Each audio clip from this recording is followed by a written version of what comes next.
That was the startup of a 2010 1.5 ton WeatherKing value air conditioner.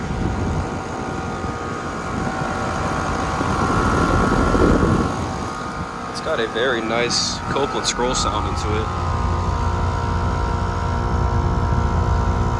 Those coils are beat up right there because this unit's near a lake, so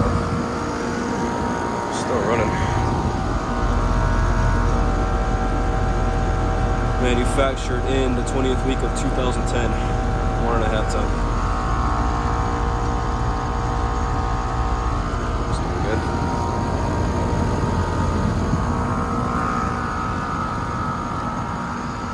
And there's the 2023 ream. It's running. But yeah, there you have it. It's the interior. Alright, on to the shutdown now.